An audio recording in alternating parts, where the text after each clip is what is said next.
Hey, I'm Sir Neverlook, aka The Excellence of Execution. Tune in each week where myself, Mr. Allin, Dr. Evil 10%, and our esteemed colleague, Mrs. No Show, might turn up so that collectively we can spill the tea on what's the latest news in the world of Bitcoin. The only regret you'll have is that you failed to listen when we said fiat will only have artistic value in the future, but in the meantime, like, comment, and subscribe. It's all right. You seem to be getting bored by your own ad. Yeah, I know. Let me start again. Mute myself.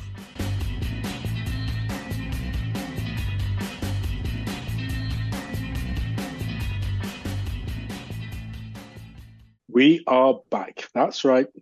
The 4B's Bullish Bitcoin Banter and Bullshit brought to you by Mr. Allin, aka the Trillion Dollar Man, Dr. Evil 10%, aka the People's Champ, myself, Sir Neverlook, aka the Excellence of Execution, and it's Pod 142. We had three in a row, but now we're back to Mrs. No Show being Mrs. No Show. Case in point, she does have a valid excuse. Away with business. So in Amsterdam currently. I was going to say Some kind of climate change summit or something, is it? Some DA. Pride, gay pride, gay pride. Oh, of course, yeah, it's gay pride. Gay pride. Gay pride. Gay pride, man. Yeah. I was going to say, isn't it the month? Chapless chaps. That's it. Nothing to do with work. Hey, look, it's important to show up for your industry's event. Yeah. Yeah, we didn't say anyway. what work.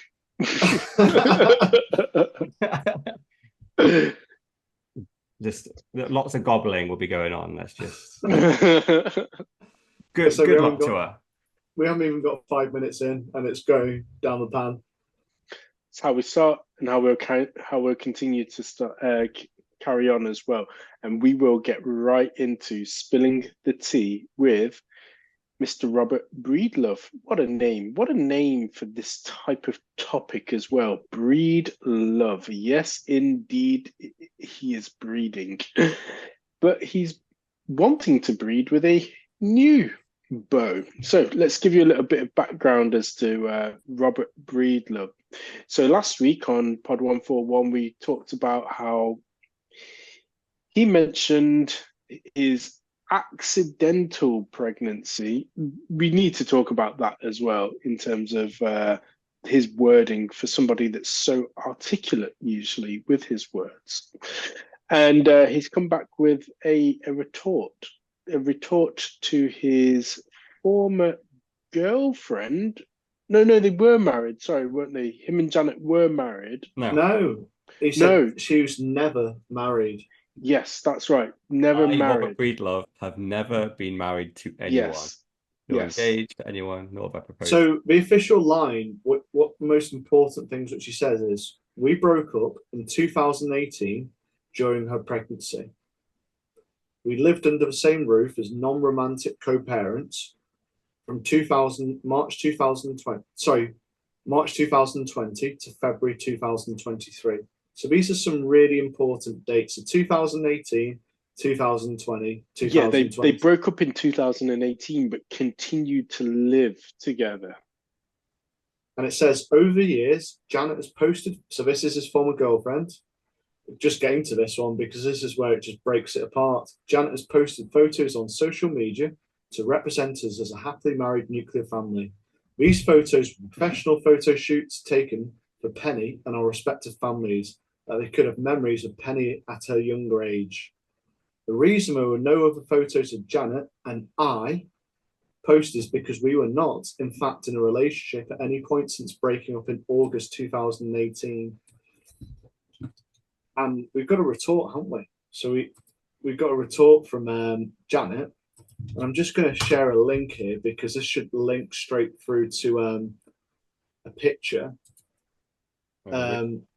which is one of the main things which completely debunks what he said.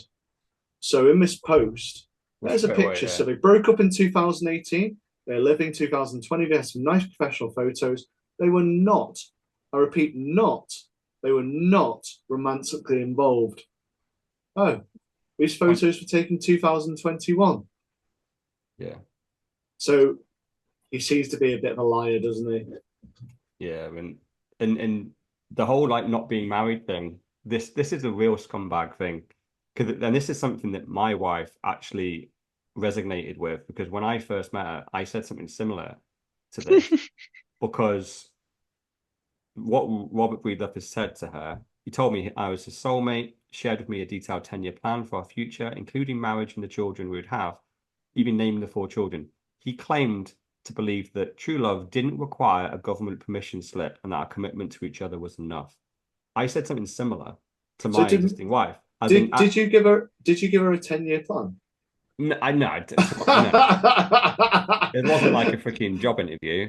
But I was like, I absolutely want to marry you, but like the government permission slip, like that government bit of paper, I don't put a lot of value to it.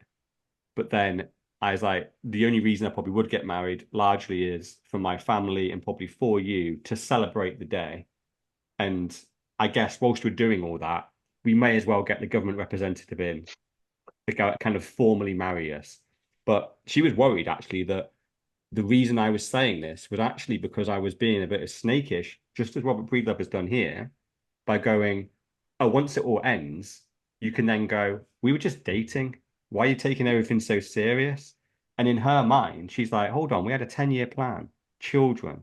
We were as good as married, but we didn't believe in government marriage. So therefore, we didn't get married.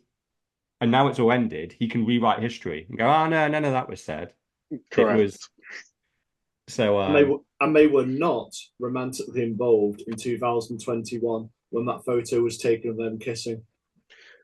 Now, he's done a number of retorts to tweets. Has he bothered to respond back to that one in particular? Oh, he couldn't see it because he's blocked that account. That's I knew the question. I knew the answer exactly. It was quite convenient how he couldn't see that one. Yeah, and he said, "Oh, it's just one of the family photos." It's just like it's you snogging your ex-girlfriend, Correct. during the time.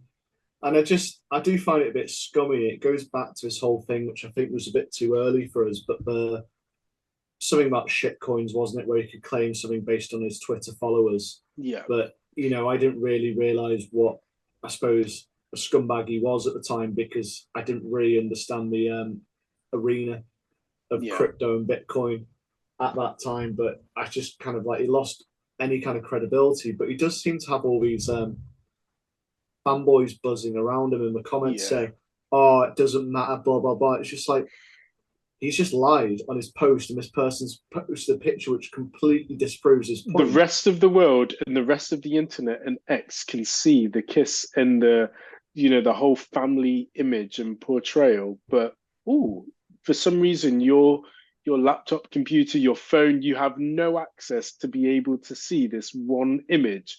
Come on. Yeah. But the fanboys are backing him up, or maybe they're bots or something. Yeah. It's a weird how people will defend their heroes if they like him, what he says on some podcasts. But yeah, I always think someone's character can be defined really when the shit hits the fan. How do you manage it? Twice it's hit the fan for him, and in both cases he could have come out of it fine. With the first one, he just admitted, look, it's a shit coin, but they're going to pay me 70 grand in this shit coin. So I'm going to market to my followers. I'm going to tell everyone, do not follow this. I'm just tweeting it out so I can claim 70 grand worth of coins. I'm going to sell this shit coin into Bitcoin and then back. He'd have lost a little bit of kind of credit from that and gone, oh, you're grabbing a little bit of easy cash. But the majority of people would have gone, gee, it's 70 grand. Now, you've built a following, fair play. And just hold your hands up and go, look, I am compromising my morals and ethics slightly here, but I'm doing it to essentially get 70 grand, which, and then you could even just slightly lie and go, it'll pay off my mum's mortgage, and you go, if you kind of pitch it like that, you go, well, who's going to say badly about that? And in this example, right, this is just a classic. Are you talking Ian Wright chicken tonight? Yeah.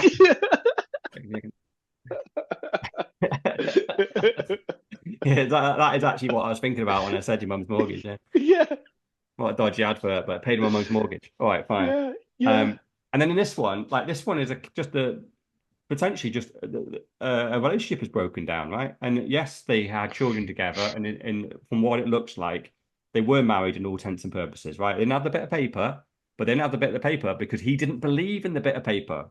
She did, but she put her feelings to one side and went, fine, we'll be married as soulmates instead to each other and continue. All he has to do is go, look, I loved her.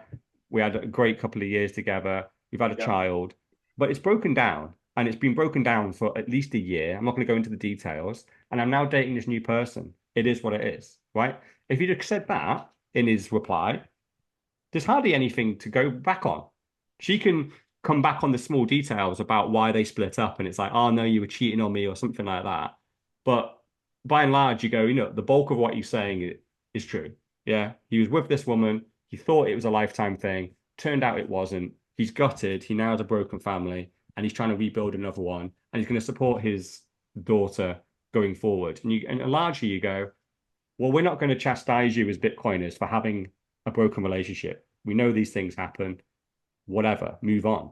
But in his reply, he continues to lie. He plays down the relationship. It makes it like he was dating just for a couple of months. They've had an accident of a child, which, as you pointed out at the beginning, to never look, saying a kid's an accident is never a smart move, even if it's true, because that kid will see that one day and be like, just "Oh, I'm an unplanned accident." pregnancy. That's all. I just don't get why he would use those words repeatedly and not correct himself. It's just because he's trying to downplay the importance of that relationship. He's basically going, "We're just dating, and we accidentally had a child. Like, don't think that we had this child on purpose because I thought this was my person." He's going, "Nah, she was just a fling." That's what he's trying to downplay it to. And she's corrected him and gone, "Hold on, we had a 10-year plan. We were going to have 4 kids. This one was largely on purpose." And da da da da. And it's like, right, the truth is probably somewhere in the middle. But come on, I definitely do not believe his form of events, because how many people have you dated as a bit of a fling, and what is it, 4 years after you started dating, you do a walk on the beach, all dressed in white, with your child, kissing them? That isn't a fling. That is a serious relationship, and it's a family photo. Come on. It's clearly a family photo that you want to look back on with your wife and with your child to go, oh, look, what a happy time that was. Like, in a decade's time, you look back on these memories. Clearly, that's the truth. There's only one reason why you would do that. And he's trying to downplay it. And it's just making himself look like more of a fool. And it's just another example of where sometimes when you need to take an L, just take it and people will respect it. He constantly wants to try and flip the L into a win, and it just backfires in your face, and you look a fool. Indeed. Anyway, if you move on from the gossip, I think that's done now. The good thing is it's done.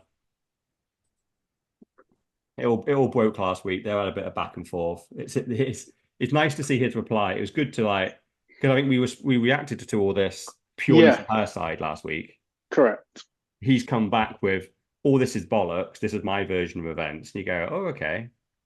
Wonder how much of that is true. And quickly got fact checked and went, oh no, his reply is bollocks. She was right the first time. So I don't feel bad that we reacted early last week where he hadn't had right of reply, because he replied and just dug himself deeper and made it look even worse. So yeah, that's fair.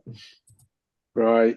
And now this one's interesting. Our next story is with regards to Bitmain purposefully selling inefficient miners. Now, miners are what you use to mine Bitcoin, not selling inefficient miners before we really get cancelled.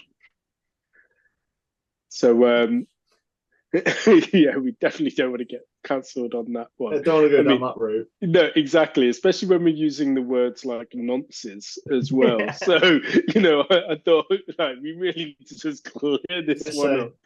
Yeah, we're not talking about maps. Yeah.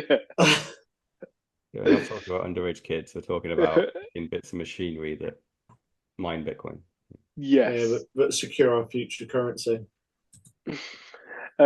So Bitmain came across what may have been a little bit of a flaw in the miners, which would effectively give them a little bit of a boost called an ASIC boost, which would allow them to effectively calculate the algorithm of the next Bitcoin mine, the next Bitcoin block that would be mined, and therefore obviously have more controlling power over that as well. This was quickly found out, and so after them trying to do it covertly, and so where we're at right now is that other people, if I remember rightly from reading the story, I read it a while back, that it's something called ant bleed, an international. Sorry, yeah, there was a patch that was then. There was a patch that was released, which effectively there was a back door to which Bitmain could remotely shut down some of the ASICs, if I remember rightly. Is that right? It's part of it, yeah. There was a back door where they could shut it down, but fundamentally what they were doing is they weren't shutting down miners, but they had firmware that was live, because like Bitmain sell ant miners, right? But they have a conflict of interest in the fact that they are a huge mining operation as it is, so they mine Bitcoin, Yes. and obviously every miner is competing against every other miner to find the next block. So Bitmain not only are a huge mining operation, they also sell miners. So you can buy an ant miner off Bitmain, and for a long time, they were the most efficient miners to get. They had nailed the efficiency algorithm to go, this is the best bang for buck you can get by an ant miner.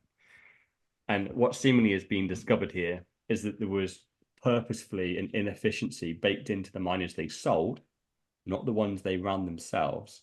Meant that they would sometimes mine empty blocks.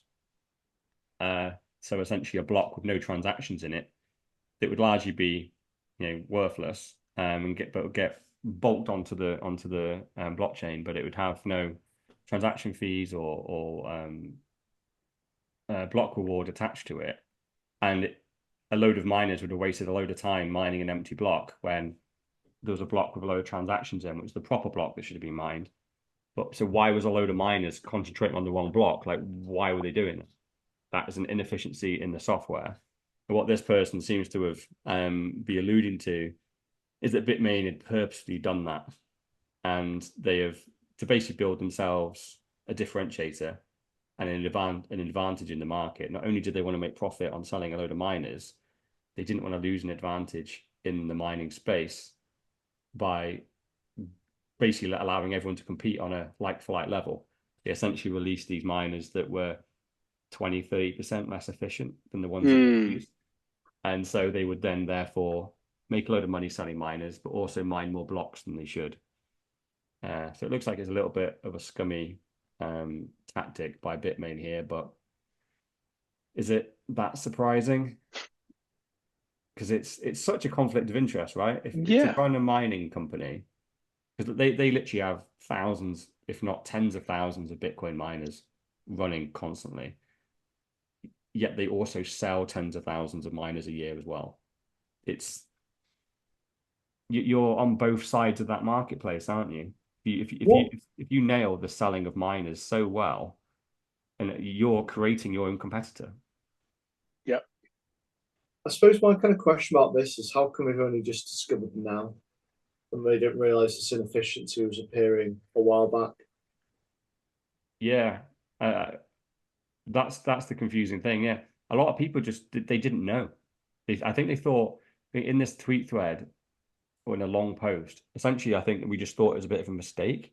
I remember this. It was a year or two ago, and there was a load of like empty blocks being mined, and everyone's like, "Oh, this is weird." And yeah, and I think they said, "Oh, there's a patch for the firmware," and they put a patch out there. But then I think what he's done is dug into this and gone, "Was this a bug or was this intentional?" And I think what his conclusion is, it was intentional. This wasn't a bug. But yeah, for ages, people couldn't figure it out because so many people use the same firmware from Bitmain.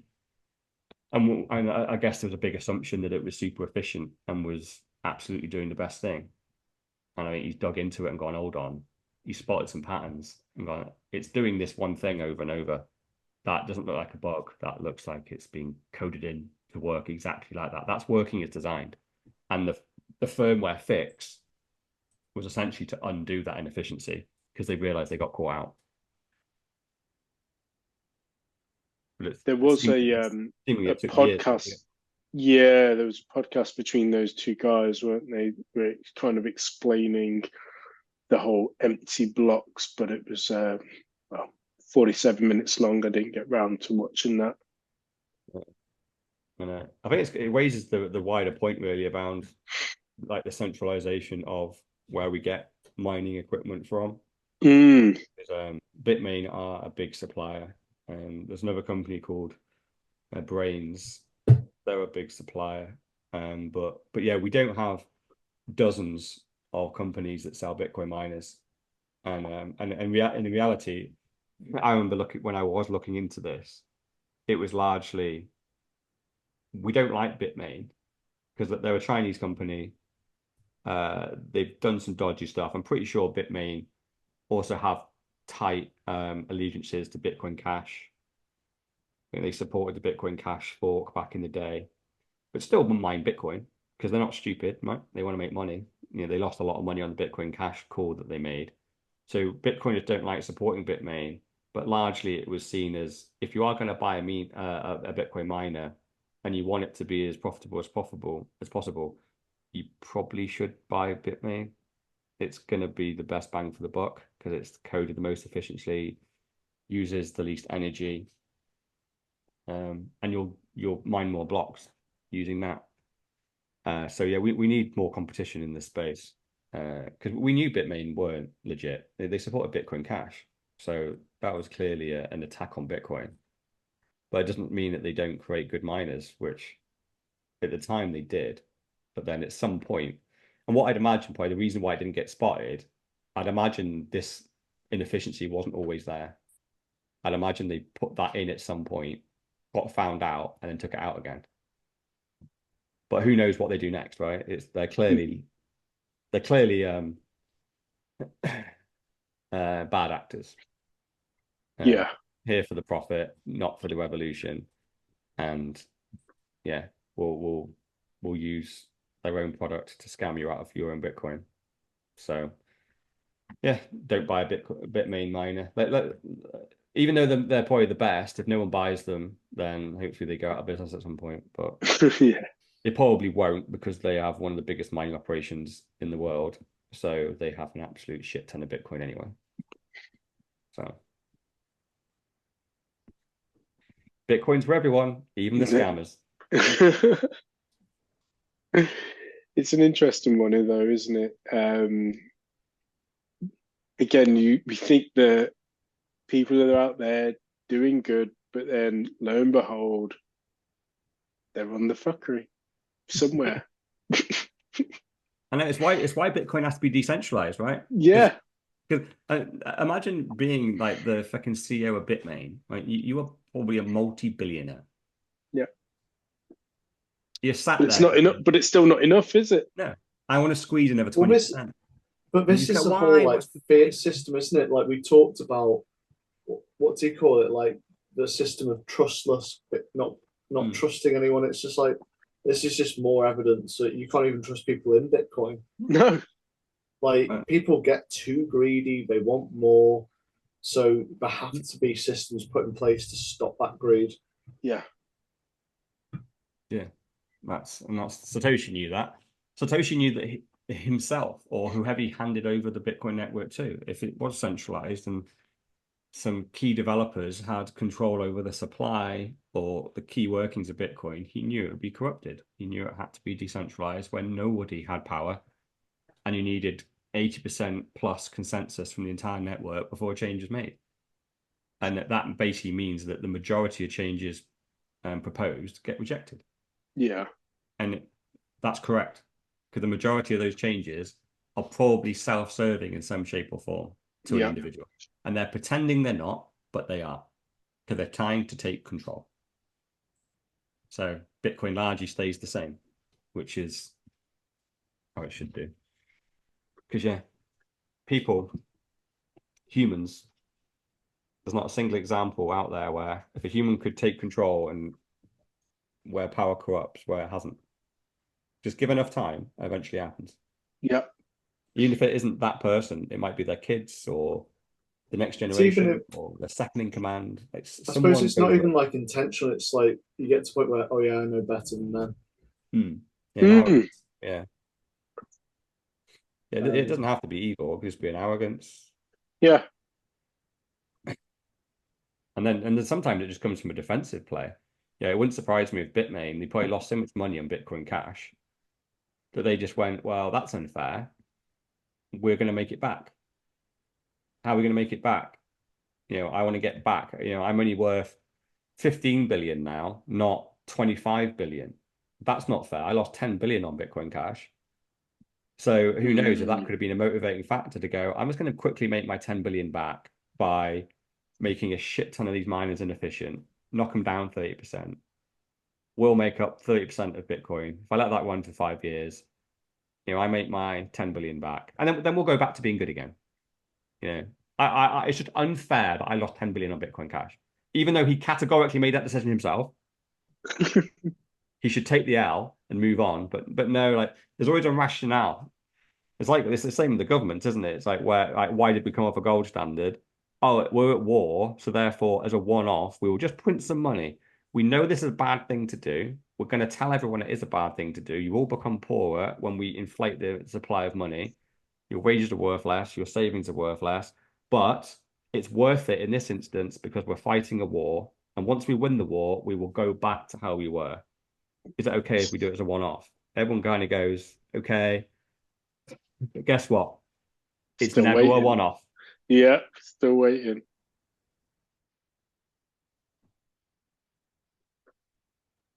Right. Our next story is an interesting one, as they all are. But universities buying the Bitcoin ETF. And so the university professor on the state of Wisconsin investment board buying $160 million worth of Bitcoin. But when I was listening to this clip, and it's a fairly long one, so you probably won't be putting this one in, but essentially it sounded more like a pension fund as opposed to the university. So that's right, right? Yeah, it's a very weird thing in America because this is the state of Wisconsin. But yeah, it's the university professor from there. But there's a very weird thing in America where these big universities, they're such big businesses. They raise so much money, they can't spend it. The amount of money that they it's charge for, for I think it's for employees, isn't it? well, not really. They I they mean, they, for they literally the pension fund, isn't it, from their employees? well, I guess they do have a pension fund, but they also just have a general investment fund. They become almost like Mm, Berkshire Hathaway, where you can essentially almost buy their ETF. Like I know MIT have one. Um, what Harvard is famous for having a yeah, huge fund. Yeah, so they literally become funds. So this is their fund, and they've bought $160 million worth of Bitcoin via the ETF, and it's hitting the news now because they're going, oh, these funds are famous for being extremely well performing, but nothing crazy.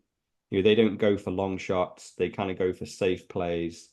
They don't take big dips or big gains. They're just nice and slow and steady, these investment funds, which is why I think pension funds and stuff kind of peg themselves to it, or sometimes their employees' pensions are tied to it in some shape or form. But so obviously, like now they've got put Bitcoin in there. And it's put the cat among the pigeons there. They're going, is this a break from the norm where you're taking a high risk bet on Bitcoin? Or are you sticking to the same investment strategy and Bitcoin is a safe play? Well, what's interesting was going back to your point in terms of how much money these investment funds have, is that they used, and their 160 million that they've now invested into Bitcoin is 0.1% of the entire investment fund. Yeah. So it is really, when we use the phrase a drop in the ocean, it is exactly that. So 160 million is a large investment, but not that big for these guys. Yeah, but the thing is, it's a start. Like, when Absolutely. did the ETF kick off again? Was it March? Yes. So you got to think a brand new ETF, a brand new asset to the financial market. They've dipped their toes, haven't they? So I think it's going to be a matter of time.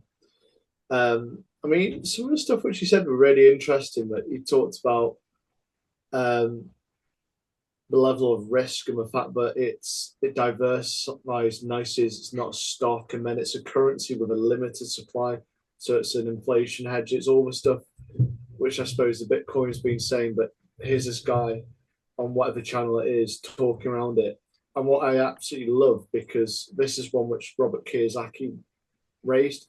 I can't remember which book it was.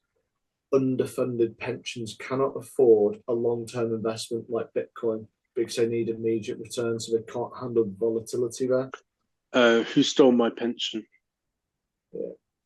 So it's that whole thing, the same that various other ones can't actually go into this because some pensions are only 50% funded. Yeah, they're hugely underwater, yeah. So literally, we're not. We actually are liquid. So we types of bets, and if Bitcoin halves tomorrow, we'll take the L. And we can absorb an 80 million loss for a couple of years because we know it's coming back. It's just short-term volatility. But you think about these pensions and you kind of go, this is the fiat world, isn't it? Invest in a pension, it's safe as houses. Oh no, they've been taking all the expenses out, not putting as a profit, saying this is what it's worth, but in fact you're waiting for someone else to add in their pension payments to claim yours rather than matching the money which you put in originally. So your money is not there, and it's like a bank with fractional reserves, isn't it? It's an absolute scam that they're allowed to do this. Do you think, therefore, that Bitcoin will effectively kind of put the cat amongst the pigeons in terms of the Ponzi scheme that is pensions? Because those that do go into investing in Bitcoin are effectively saying, we are liquid. Therefore, those that don't, because everybody's going to kind of, in that world, it's kind of, oh, they've done it, so we'll do it. So they all kind of follow each other like sheep. But the ones that don't do it won't do it because they can't do it. Well, you kind of go getting your head around like the fact that these pensions aren't actually liquid, they aren't funded. They've invested your money and they've probably made a profit on you. So say you've got, I don't know, 5% per year, you build up a nest egg, and we're like, oh yeah, and over here we've been YOLOing our money into GameStop and whatever else, but unfortunately our timing's shite. We lost all your money, but lol, don't worry, because we're going to use the Ponzi scheme of feeding it in. And it's just like, I just think that somehow it's become acceptable, but I can't get my head around how it has. Like, it's not acceptable in the UK, but in the US they're saying this is fine. And this is just like, this is a house of Ponzi, the house of fiat, isn't it? And what it's come to.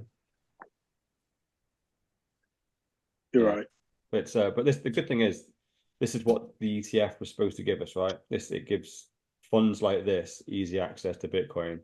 These guys would have unlikely have gone on an exchange and brought $160 million worth of Bitcoin and had to secure it themselves. Now, obviously, as Bitcoin purists, we go, if you're going to invest 160 million, literally carve off one of those million and figure it the fuck out. Yeah. Employ some people, buy a fucking vault, get some USBs, and fucking do it. It ain't hard, right? Especially if you got £1 million to throw around, and then put the other 100 picking 59 million into Bitcoin and you're going to be golden. But a lot of people don't want to do all that. It's a lot of faff. These guys are sat in offices, moving around, or seemingly hundreds of millions, right? Like Also from a they manage regulatory billions. perspective as well. And so from a regulatory Oh, perspective, it's sometimes a little bit easier to do this via the creation of the ETF. And so, we may be seeing a university like this being one of the first movers. So yeah. fantastic. The ETF has been approved, and we finally finished dotting the I's and crossing the T's of all the paperwork that's involved in buying. And this is our, kind of first stint into buying Bitcoin. And we'll just go small with the 160 mil.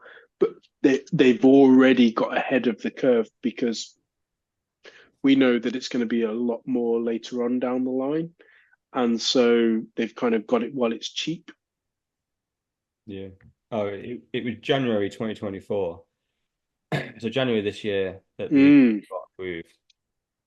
So yeah, it's quite fitting, really, isn't it? It's about 6 months later that Correct. we're starting to see companies that weren't active. Because obviously, once a Bitcoin ETF goes live, there's a load of companies that are just day trading and want to get in. And obviously, we've seen volumes in the ETF be pretty large since it's been launched almost immediately. I must admit, larger than I would have anticipated. I thought we'd have very, very low activity on that ETF for a 6 month period. And then around now, people have done the due diligence, they've gone through the regulatory frameworks, they've got their compliance teams on board, and they go, yeah, buying the BlackRock ETF isn't risky just because it's in Bitcoin. Look, it's got a lot of stamps of approval on it. We can pull the trigger. And around now, we start seeing a load of buys. The only thing that's been not only surprising, buyers, really, sorry to interrupt again, but not only buyers, but people that have to file. So therefore, when they file, it then becomes publicly known. So they will have also done it in the past, but now it's being made transparent to the public. So that then also shows, oh my God, those guys jumped. It's kind of like playing poker, and they're showing their cards as to what they've done. Yeah.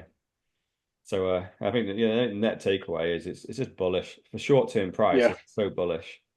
We know that these US universities have billions and billions under management, and if one has now made the move to put 160 million into Bitcoin, Yep. if a number of others start moving, who knows? Eventually, those hundreds of millions turn into billions, and it pumps the price, right? It pumps the price of Yeah. Bitcoin. So Because I think there'll be a delayed effect, because effectively, let's say they went ahead and did this back in January or February, but now it's only being made known now in June. So everybody will see this and they will start the ball, but you won't know until December and so on. And then they'll be like, right, well, now there's 4 companies now that have done it, and so on and so on, and it'll just be a house of cards, won't it? boom, rocket ship, get on board. Boom. With this, how is it fitting with what Biden's done? I know it's like a couple of stories later, but how is it fitting with what he said about the financial firms? Because I was wondering whether these two stories linked together. No, because obviously these guys are buying the ETF. His veto is banning financial firms to take custody of Bitcoin. Ah, okay. So ETFs are fine, but custody isn't.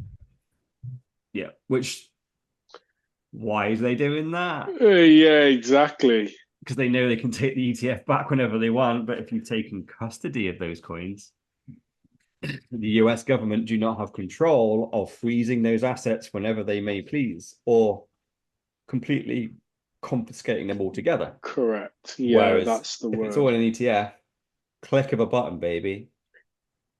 That 160 million that the Wisconsin Investment Fund have invested, if at any point the US government want to take that, they can. Whereas if they had taken and brought 160 million worth of Bitcoin and taken self-custody of it and put that on some USB drives and put it in a vault and put an armed guard on the door, that US government have to come physically, get in there and uncover the keys, find where they are. It's so complicated. That's way more effort than the US government want to go to.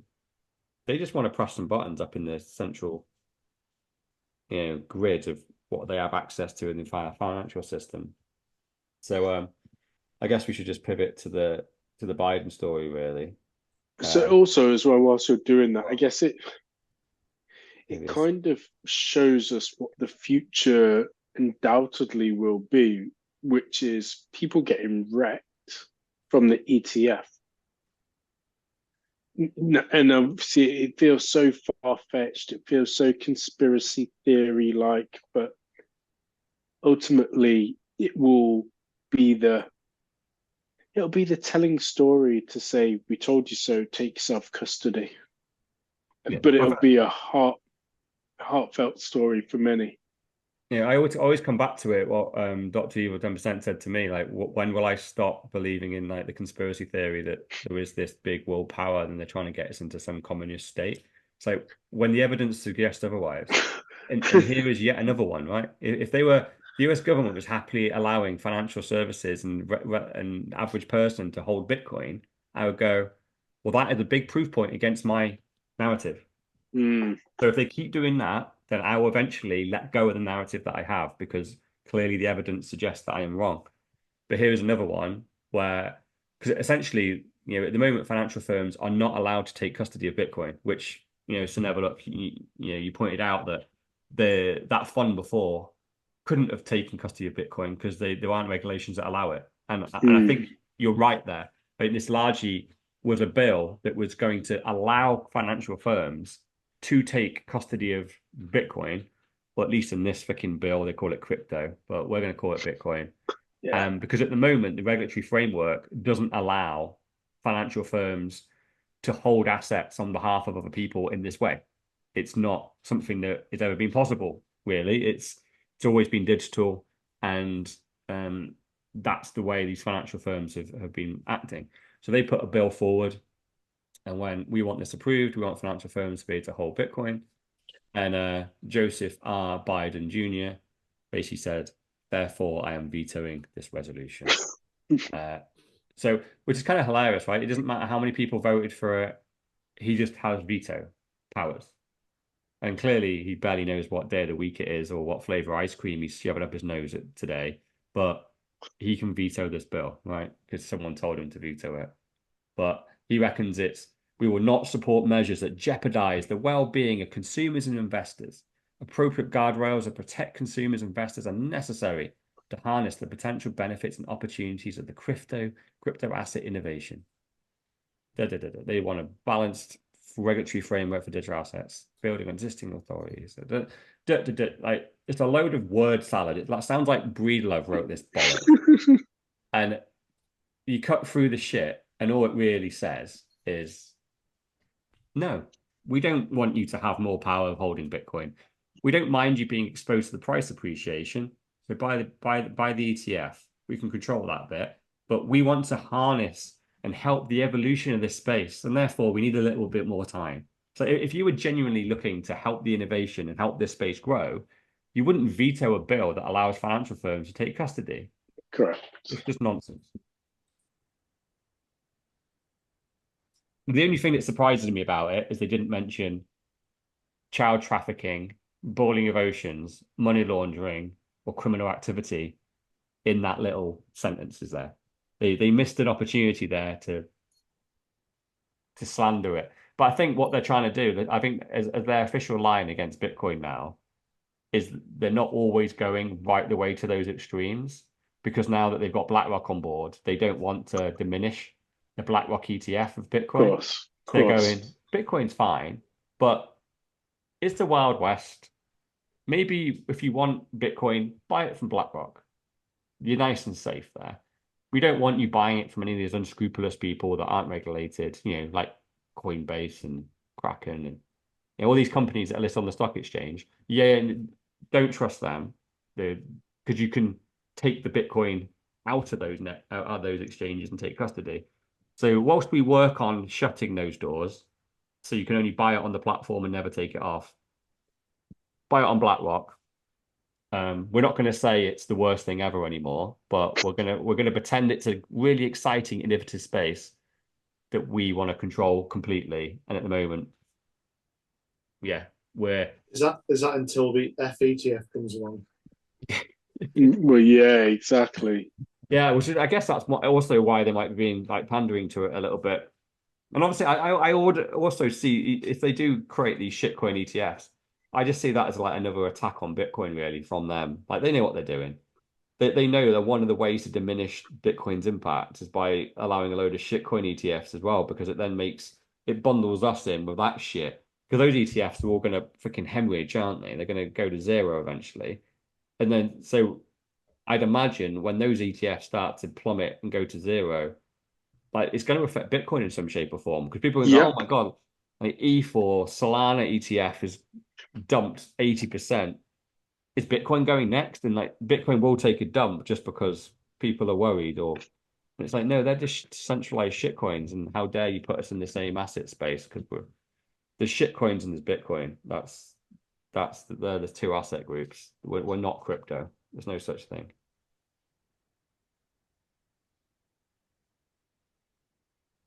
But yeah, we have another political story. So we've got the other guy who is running for president on the other side of the aisle. We got, we tried to keep away from politics, but we got Biden and Trump on this week. So here's Trump. He's doubling down from last week, where he was talking positively about Bitcoin and potentially pardoning Ross Ulbricht, the founder of Silk Road. He's now taking lightning payments. Well, I believe 2024 will be, for the pod, it will all be about politics, like it or not. And Trump and Biden will be on here a lot more in the coming Well, we've weeks got and months. Is that November, the election? November, yeah. And then we've got the UK election coming up. Is that the start Next of July? month. Yeah, 4th of July. Then we've just had the Mexican election. Indeed. So yeah, it's coming, and and ultimately, it seems as though Bitcoin will help get votes. Yeah, well, Or not. he's definitely leaning into it. Because I must admit, I think these elections will happen. I don't know how much we'll talk about it, because we only talk about it if they step into Bitcoin land, right? Because we know it's going to be complete chaos and will take over the majority of the airspace over various social networks and the media. I'm looking forward to the riots when Trump wins, but this time it's different because it's the Democrats doing it lovingly. Yeah. It just seems like it's heading like it can't even be fake this time. But then again, I suppose it didn't look like it looked quite dodgy last time. But it does talk about he's the first American president to accept Bitcoin. Kennedy was accepting it for his campaign, wasn't he? But he's never been a president, so I suppose a step forward, isn't it? More advertising. Some good advertising contracts are out by the CEO of Bitcoin. Yeah.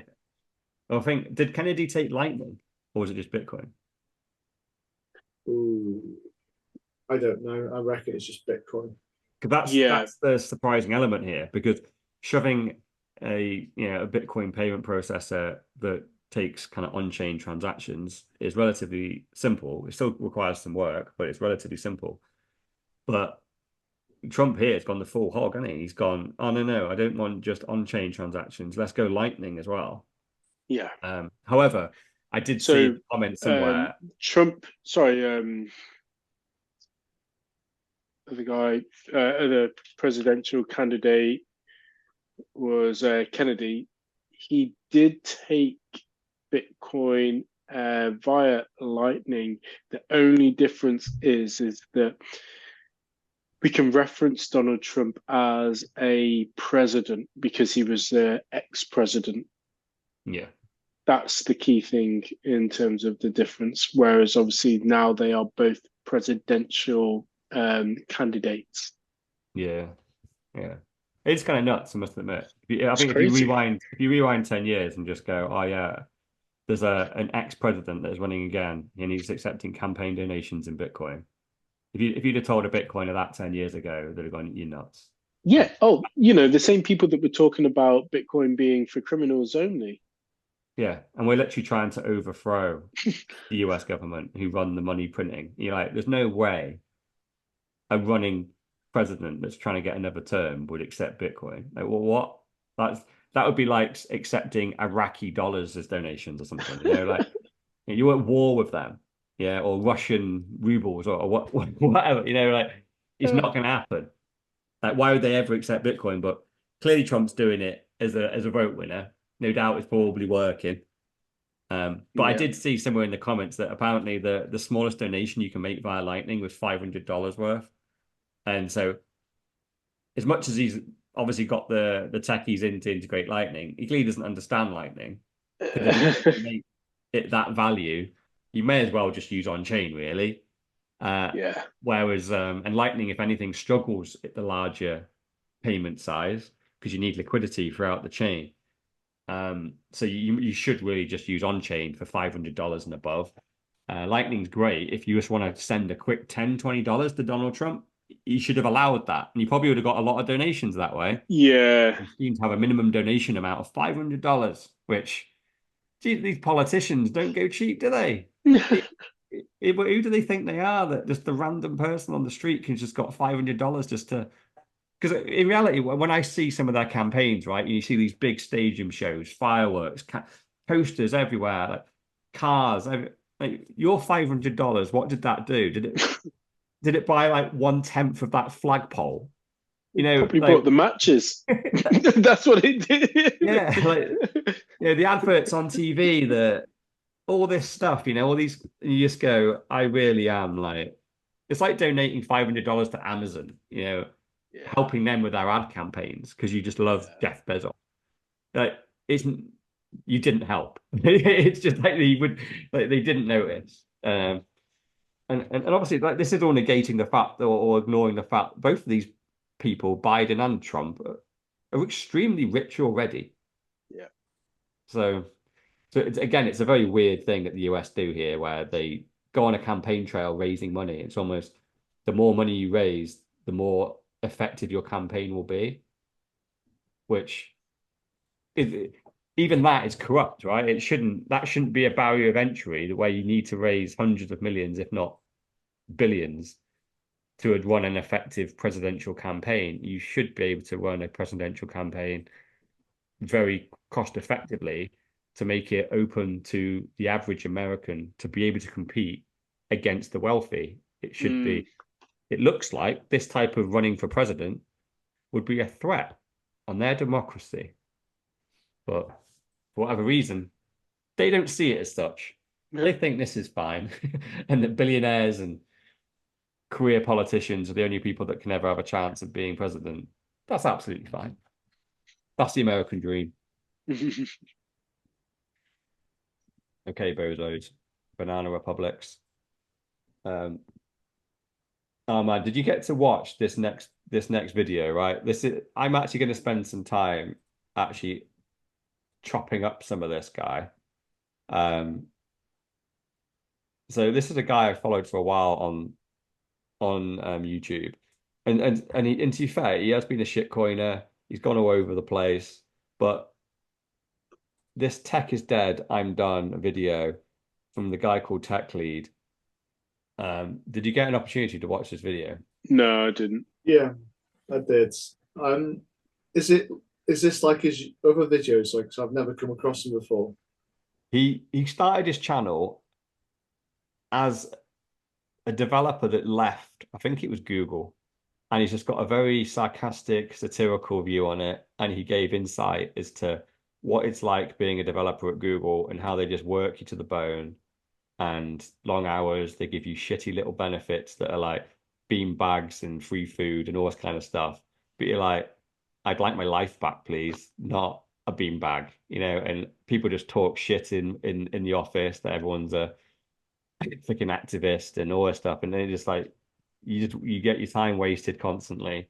You're constantly being micromanaged on everything. And eventually I think he got fired for calling out this stuff. So created a YouTube channel, which ended up being pretty successful. And then he went through his shitcoin phase, and then he created his own shitcoin. Don't know how that did. I hope it went poorly for him. But he seems to have gone full circle now and gone back to Bitcoin. And then this video, well, I'm going to try and clip it the best I can and give people like a good 60 seconds of good clips. So here they come. All right, poor people, I'm back. That's right, here to provide you my worldly wisdom on how to become successful, make some serious money out here. And the first thing to understand is, whatever it is you're doing, just stop. Right? You may have noticed I've stopped. I've stopped doing anything productive. Over the past few months, I haven't released a single video because I just realized that it's just totally pointless to try to do anything nowadays when the government is printing, inflating massive amounts of money, right? Like you're out here trying to earn your dough and then the government is just printing billions, trillions of dollars out there, just making this money out of thin air to dilute your work. They're just extracting all of your value. So why even bother? Why try? It's a lot like being on the Titanic and then trying to study Java while the ship is sinking, or rearranging chairs doing your lead code, and just stop. Right? Just stop. It's over. I know we all feel this need to try to be productive, work hard, hustle, grind. We're addicted to the pain, the struggle of putting in the hard work, but sometimes you mistake motion for action. And in this world of ADHD, the best thing you can do, the contrarian move, is to just do nothing. Just stop moving. Can anybody just do that? Hold still. I'm waiting for Bitcoin to get to $1 million, actually, because it's my only salvation around here. It's the only thing that can save me. And I've recognized that fact, whereas you have not. Many people have not. And they're still out there pretending, trying to struggle, trying to do something just to keep themselves busy. You can work or not. Doesn't really matter. It's really optional. It's not going to move the needle here, though. The most important thing when you're sinking on the Titanic ship is really your positioning.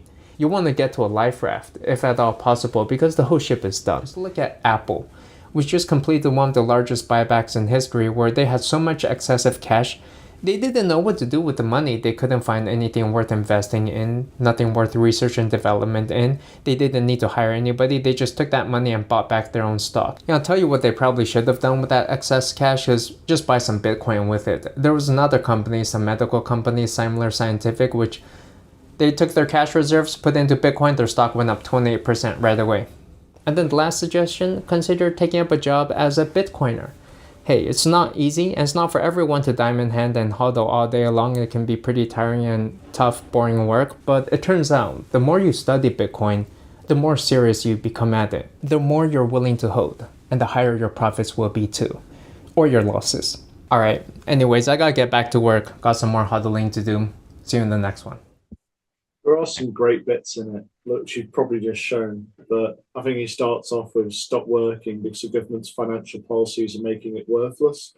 And I was just like, oh God, here we go. No point in being productive. When he talks about Bitcoin as his one salvation, I think he talks about, and something which I think we all love. There's a lot of people out there that are what we call lazy, and we tend to be social activists. Yeah. I'm trying to think what else. I picked out a few key ones which made me laugh. Late stage capitalism is a one-way street and no way to make money except for scams. I think I summarised that one. So I think it's quite a long tangent where he talks about how we're in late stage capitalism, which it kind of fits into what do we call fourth turning? Is that like the stopping? So we've ended up in this bit where we've got fiat money, and pretty much it is bleeding us dry. And the final point which I picked out, which kind of like goes into that point, is by coming off the gold standard, they unlock the full value of the US tax system. I thought that's a very clever way of putting it. I think a key thing that must have dropped for him is, he said it, didn't he, halfway through the video, I've just read the Bitcoin standard. And yeah. I wouldn't be surprised if that is what is suddenly the penny is dropped for him. Because I've stopped watching this guy for a couple of years because he just pivoted down this. He started from a very interesting space as an ex-Google developer, and he had a funny way of just satirically talking about his experience. Then he started shitcoining and talking about kind of the grinding mentality and becoming like, oh, like this. He seemed to be like shilling stuff, right? It was just, and it kind of moving into a bit of a bullshitty, scammy type YouTuber. And you're like, oh, okay, you were good for a bit, but eventually greed got to you. Now you got to follow in. You're trying to And monetize or trying to and monetize, trying to keep the lights on and more. yeah, it's the classic, right? Yeah, eventually you sell your moles to try and get more, and then I think you went full shitcoin, and then he's disappeared for 4 months, and he's come back.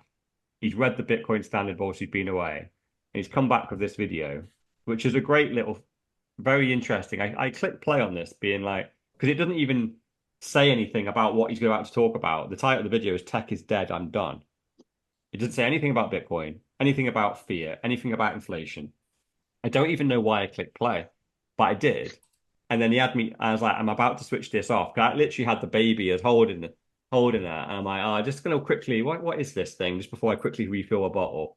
And then I watched the whole 15 minutes. I'm like, just get bad at some point.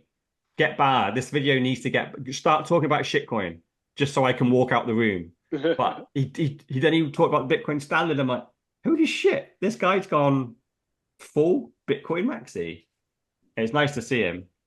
But then I liked his solutions at the end, where he was like, there's 3 ways out of this. But essentially just stop doing your job, especially if you're a developer. Coding stupid apps, it's worthless, no one cares. It's so true. It's exactly how I feel about my career that I spent my whole fucking life dedicated to. I'm like, no one cares. Everything I did, it didn't matter. None of it mattered.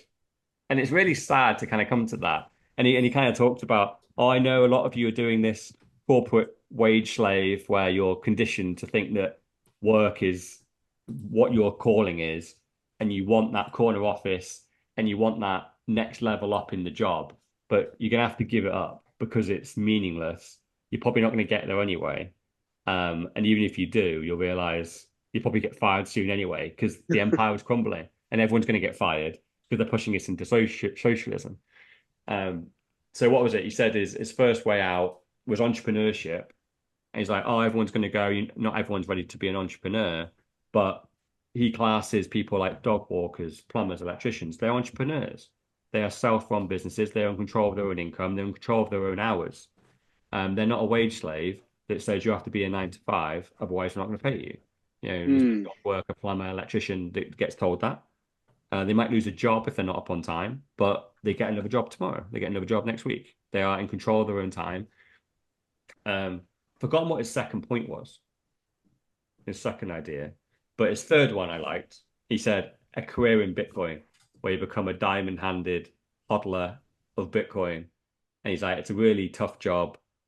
Like reading about the podcast, reading all the articles, listening to the podcast, listening to all this news around Bitcoin and the fiat universe and the financial space. And the hardest thing about being a hodler is at the end of it, you have to do nothing. You have to ignore all this either positive or negative news. Don't try and trade it. Don't try and be smarter than the market. Don't be like, oh, I could sell some Bitcoin now. It's going to dip. I'll buy it back and then I'll have more Bitcoin when it pumps. Don't do any of that. Diamond holded, hodler, let it go to $1 million and it's all going to be gravy. And yeah, I was just watching it going, holy shit, that's the career that I chose at the end. Just being a Bitcoin hodler. That's my career. It is a full-time job, just staying away from it all. Yeah, it is tough, like ignoring all the FUD Yeah. and not being trying to, like, how many people, like, well, literally still, even now, when people find out that I'm a Bitcoiner, they start asking me trading questions. I'm like, what makes you think that I'm a trader? It's like, well, into Bitcoin. Yeah. What about that means I'm trading it? And they go, oh. And it's just, I think it's so bad. I think that so many people that come into Bitcoin immediately go, great, this is an asset that I need to trade to get more of. And you go, no. This is the most precious thing you can have. The last thing you want to be doing is gambling it constantly. You want to just be earning your fiat, buying that Bitcoin, and then safeguarding it the best you fucking can. Because the price appreciation is going to be more than you ever need. You don't need to gamble it on top of that. Just keep adding to the stack and then wait. All you got to do. So I thought it was a great little video. You need to watch it and have a look. It's a great little. Right. I know it's 15 minutes, but literally once you start clicking it, it's edited very well. It gets a lot of key points across, and it literally was so good. I nearly went, you know what? This is nearly. It's not quite, but it's nearly my go-to video if I wanted to almost like just orange pill someone because it's quite Oh, entertaining. okay. Because he throws in humor as well. He gets a lot of serious points across, but he's very sarcastic. And like sometimes you need a wake up. And the way he Yeah. just goes at people and go, your job is pointless. Yeah. And like everything you're doing is like literally adding nothing to the world. It's a zero-sum game. So he's like, oh, what could I be doing with my life? Instead of like traveling Japan and going on holiday, oh, I could be coding you one of your bullshit apps or making you a blog. Like, who cares? Who cares about your app? Who cares about your blog? None of it's important. Like the monetary supply is increasing by $1 trillion a month. We're all gonna be so poor, your blog ain't gonna be worth shit in like a decade's time. So true. The world is ending. We're at the end of a revolution. Are you preparing for it or not? Yeah, I think we picked like different points on this one. So the point which I really came away was by coming off the gold standard and lock the full value of the US tax system. Yeah, And it's a pretty genius way of putting it because it's so true. So you think about inflation is the tax, and it's going to take everything away from you unless you're a serious asset owner. Yeah. I do love that about it. Yeah, he gets some serious points across mixed in with his humor. Yeah. But yeah, I think there's quite a lot of quite serious videos that get across the financial benefits of Bitcoin against the fiat system. But I like how he does just bring it into work. And yeah, you just like it's just a nice it's got like a nice beginning, middle, and end. It's like a nice all-encompassing like view of the workplace, savings, money, and then Bitcoin. And it doesn't feel too shilly. It's just don't have to. You can keep working and try and get that corner office and that important job title if you want. Company will go bust eventually because they will go and bust. Why every company in the world is letting everyone go? Why are they letting everyone go? Because inflation is going so fast, it's impossible to be profitable. Taxes are going up. Everything's getting squeezed. Everyone's ending up either employed or working for the government in some form. So if you think you've got a high-flying career in some tech company, yeah, for now,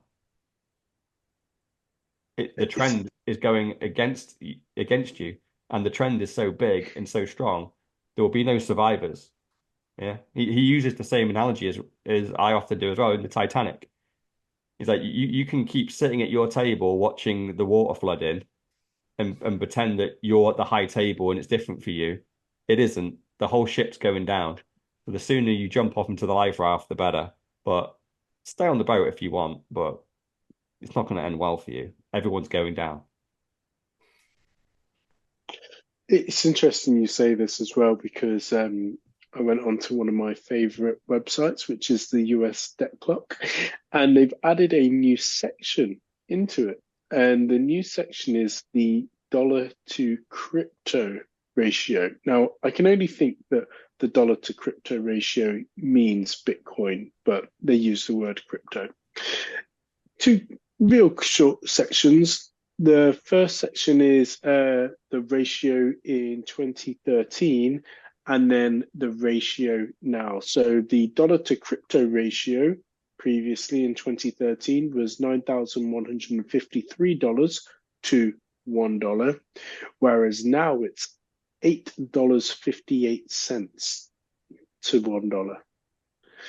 So it just shows that obviously the market cap of the crypto currency landscape is obviously increasing, but therefore, of course, the debt and the creation of US dollars is equally increasing, as we know, at $1 trillion per month. Yeah. One to keep an eye on.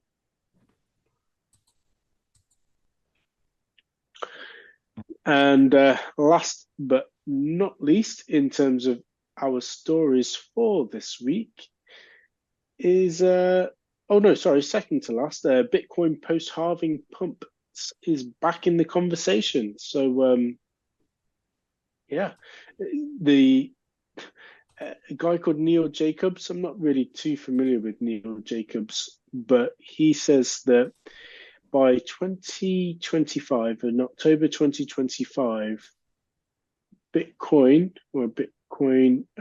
could reach over $500,000 per coin by this point.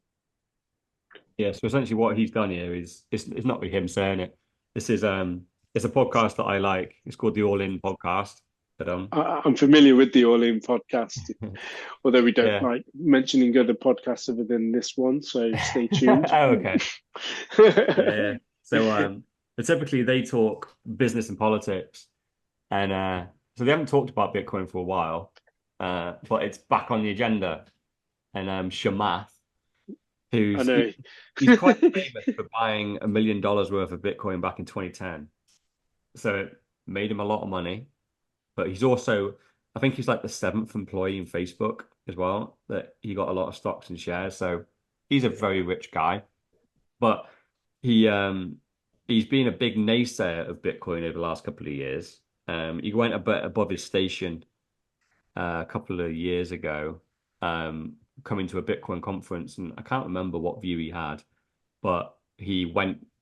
I think he announced he was going, and one of the Bitcoin plebs called him a twat or something. I don't know.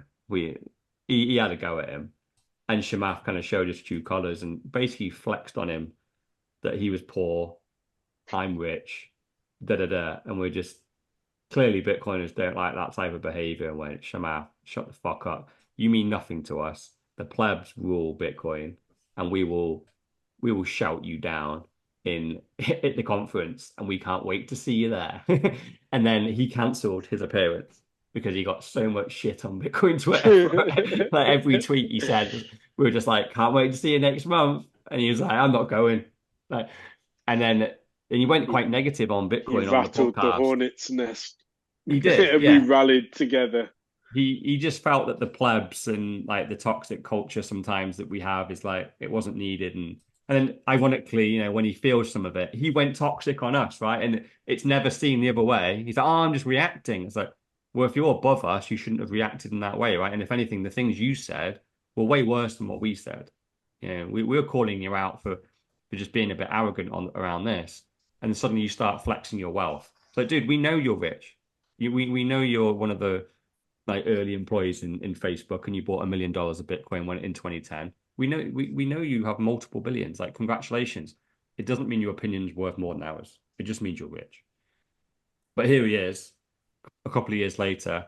Clearly, he's entered a Bitcoin position again because he's pumping it, and he's got some nice charts that represent the Bitcoin halving. So I'll just throw it on the screen really because I don't want to show the video. But I can just show this clip really, where it basically just shows like post halving roughly what has happened, like 1 month, 3 months, 6 months, 9 months, 12, 18 months after the halving, what typically happens to price. So it shows that the price goes up significantly, and it's typically around 6 to 9 months where the price appreciation really starts to kick off. The first 1 to 3 is low. 6 to 9, you start to get some pumps, and occasionally you'll get some even bigger pumps 12 to 18 months out. But essentially, what it really shows is nothing that should be news to us really. Is that the halving event tends to have a delayed impact because guess what? It's a significant impact on the supply of Bitcoin, but doesn't have an immediate effect on the market. Yeah. The supply shock has a delayed impact. So it tends to take 6, 9, 12 months until the supply shock results in an explosion in price because there's still Bitcoin sloshing around the existing system, and that needs to all get brought up. And then suddenly we look to the miners and go, how much Bitcoin are you pumping out? And that's suddenly when the market realizes, shit, they're pumping out half as much Bitcoin as they were. And then that's where the supply shock happens and the Bitcoin price goes up. So he had some price predictions on there, and essentially the Bitcoin price ranged from I think it was about 350 grand to 1.1 million for this cycle to happen between 9 to 12 months post halving. So halving happened in April. So what is it, around Christmas time? Yeah. $1 billion Bitcoin, baby. I think just models that I can't help It but is. ignore. Of course it is. One of the things, though, do you think, yeah, it's a model, but is it also a model based just off the fact of the old halvings? And it doesn't also factor in the fact of like these pension funds now that we've seen, equally the ETFs that are happening as well, and so it could be even more than the previous ones essentially. Yeah, it's very hard to understand. Like the situations is so much different. Like in the earlier halvings, it was complete discovery. You know, people were getting interested because it was, oh my God, look at this new digital asset. Whereas now it's a lot more mature, and it's kind of like it's where the asset actually sits. So like, but then again, it is much bigger now. You know, it's not just I don't know, $1 per Bitcoin. It's what was the latest 55 English pound, £55,000 per Bitcoin at the moment. So correct. I mean, even just like the media coverage, the fact that when the halving came around, it had media coverage, whereas it had very little to none the previous epochs. It's just, a lot larger now, and then, it's being mentioned, I'm sure, on every financial news broadcast that there is. Bitcoin will be mentioned daily. Yeah, I think you probably had about 12 or 13 times growth last time from the doldrums, which probably isn't as big as the previous one. So it went from 3 to about 60 or something last time. And now we're sitting, the doldrums was 13. So if you got another 13 times by 13, God, what's that? I need a calculator because my brain's not working on that today. 199, is it? 169. 169. Yeah, so that'd be the equivalent. But then, like you said, you've got the ETFs, you've got countries, you've got companies, you've got pensions. It's becoming a staple of everyone's assets. And then we've seen the stuff today where there's just like a random university buying 160 million of it. Yeah. Again, you go back 5 years, that probably would have doubled the price of Bitcoin. Now it's maybe we went up 0.2% because of that. It's like it's almost who cares. Yeah. It's because the market is so large now, it's almost we need 100 universities to do that to significantly pump the price of Bitcoin by 20 or 30%. But that's the thing, isn't it? It's about to happen. But yeah, exactly. So and 100 universities could come along. Yeah, or 100 pension funds, or it's one of them. Is that now the ETF is sat there? Yeah. Like we've said, it's got access to about what is it, 10, 20 trillion that's floating around at any one point. And the existing entire market cap of Bitcoin is $500 billion. So it doesn't take much, because it isn't always proportional. Right? It's not like we need say 5 trillion to come into Bitcoin to 10x the price, because that's it doesn't work that way.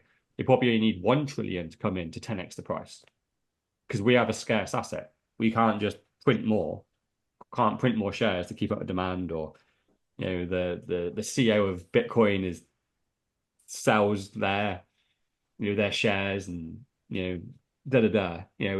it's supply and demand. It's a scarce asset gone through multiple halvings. These companies come in and want to buy, if someone came in and wanted to buy another $500 billion of Bitcoin, which technically you would think, oh, that's going to double the value of Bitcoin, right? So we'll go from around 50K to 100K a coin. No, because you can't buy $500 billion of Bitcoin right now. It's not available. So the price is going to have to go up and up and up to find sellers. And eventually, once you go up to hundreds and hundreds, if not $1 million a coin, guess what? Eventually, you find some people that go, you know what? I'll sell you some Bitcoin at this price. And that's how they get their orders filled. Because there's no one on planet Earth that could buy $500 billion of Bitcoin right now. It's not for sale. Not at this price. So, yeah. That's a good I agree. It's just a model, and like what happened previous halvings doesn't mean it's going to happen again. But I like some bullish news occasionally, just to add some hopium in. We're always hopeful, and we may be joining you on the other side of early retirement.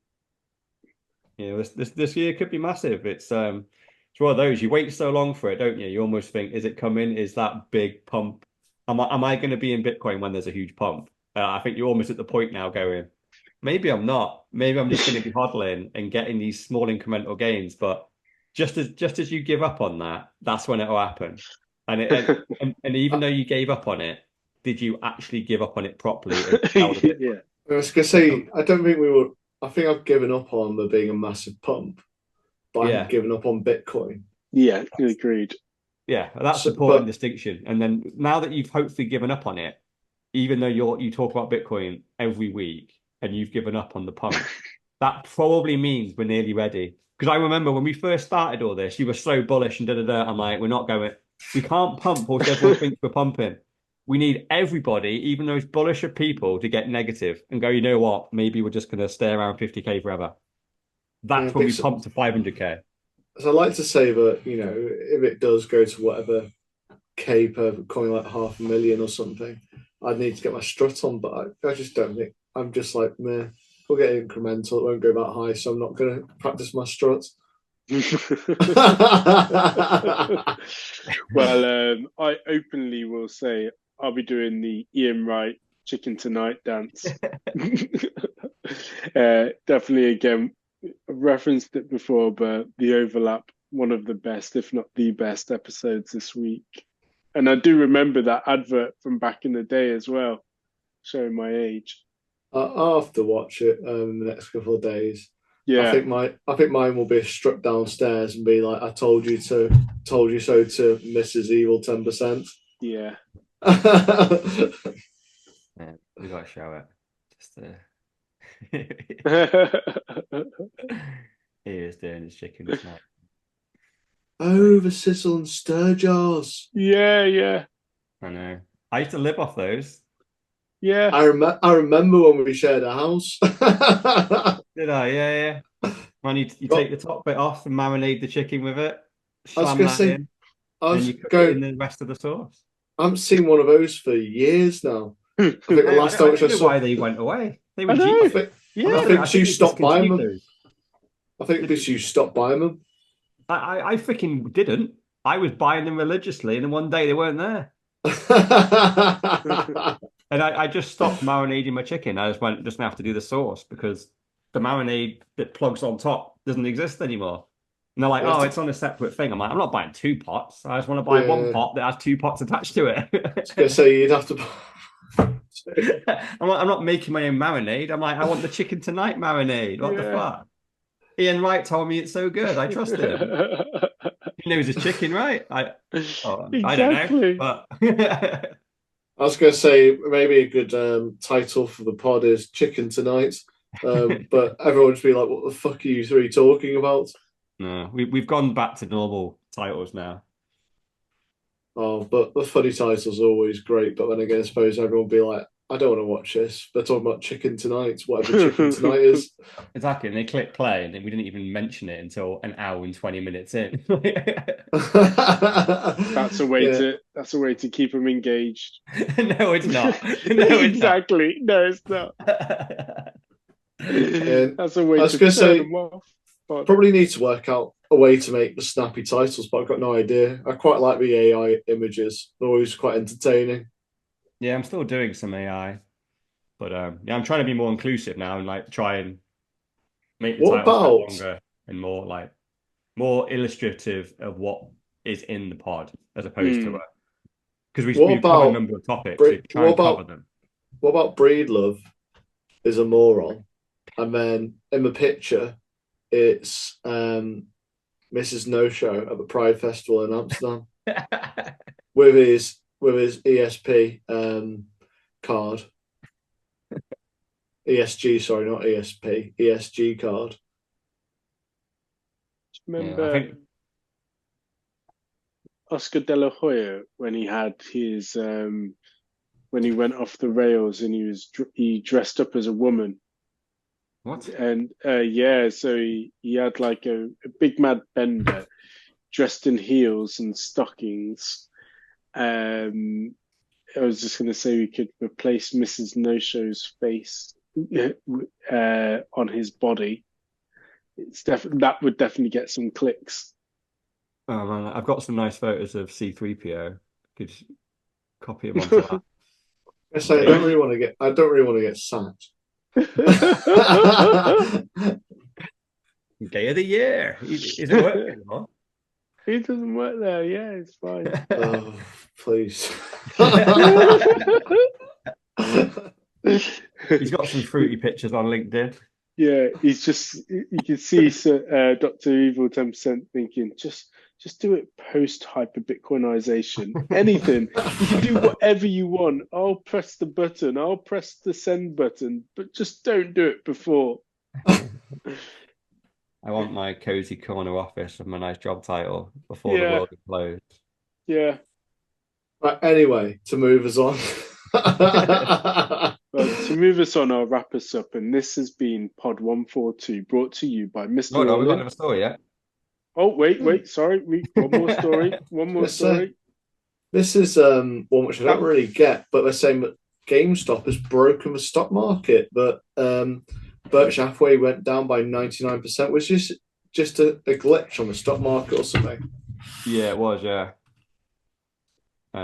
It returned back to normal the next morning. But yeah, there's a couple of things probably to show here quickly. I'll just grab the screen. This guy, yeah, he's been on the pod before, Guru Gavin. Yeah. So there's a number of shares that literally yesterday is when the market closed yesterday. Well, actually, no, I think it opened yesterday. And Berkshire Hathaway lost 99.97% in an instant, right? And then the market suddenly just gets paused and no trading is available. And I don't know really why GameStop is getting so much credit here, because obviously they pumped quite big recently, and then literally yesterday. So I don't know if the two things are linked, but a load of people bought GameStop, and then for whatever reason, it seemed to trigger that GameStop went up, and then a load of huge shares like Berkshire Hathaway went down, and essentially they had to pause the entire New York Stock Exchange. There was virtually no trading done yesterday. Then it reopens today and everything's back to normal. Everything's fine. Berkshire Hathaway is back to the same price. So something happened there. And I think the only reason really why I put it on the list is this is our existing financial system. And clearly there's some form of glitch here that can result in nearly everybody losing everything, right? And because it is centralized, they can just go, oh shit, there's a bug in the system. Pause, give us a day, we'll reset everything and we'll start again tomorrow. Satoshi and the Bitcoin network, if this was to happen on the Bitcoin network, we do lose everything. There's no pausing the network and going, oh, whoopsie, guys, let's just reset everything. There's a bug in Bitcoin. We'll start again tomorrow. Sorry about that. Don't worry, you'll get all your Bitcoin back. I know it looks like you've lost 99% of it and it all got sent somewhere else and stuff, but you'll have it back. It was just a bug. No. So here's a financial system that's been around for 100 years plus. Even as recently as yesterday, had a bug in it where pretty much 100% of the value of that stock market disappeared in seconds. They had to reset the whole thing and get it back. Bitcoin, been going for 14 years. Nothing like this has ever happened. And there's no big finance or IT team looking after Bitcoin. This is pretty much the code that Satoshi wrote 14 years ago. Still ticking over. Which system do you trust? I trust Bitcoin. I trust Bitcoin. But I'd love to know. I'm sure it will come out what the hell happened here. Yeah.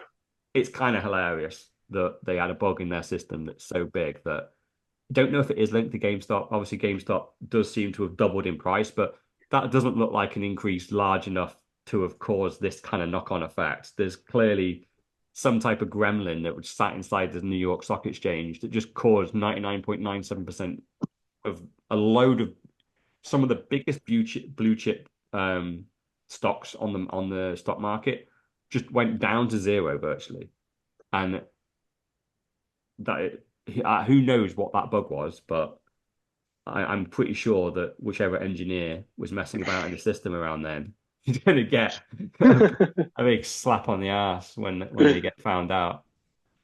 I do love the comments with regards to people checking on Warren Buffett as well, because he's very much, I guess, similar to me in respect to doesn't look, but I'm sure he would have been getting some phone calls that day to say what's going on with Berkshire Hathaway and the crash and the demise of Berkshire Hathaway stock. I was going to say he's probably fine. He's probably got enough money to tide him over for the next 2 years till he dies. Well, they're very rich and they're very cash rich, aren't they? So it doesn't even matter what the stock market's doing. If anything, they would have deployed that cash into something else on the proviso that there was a crash somewhere. They would have bought their own stock or another. Yeah, I think I saw a meme about Charlie Munger, and someone had photoshopped his face on the Undertaker's body as he's coming out the coffin. That did make me lol.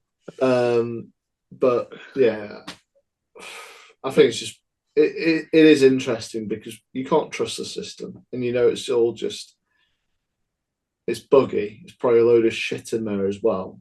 Yeah, I mean, it's probably not honest at all. No.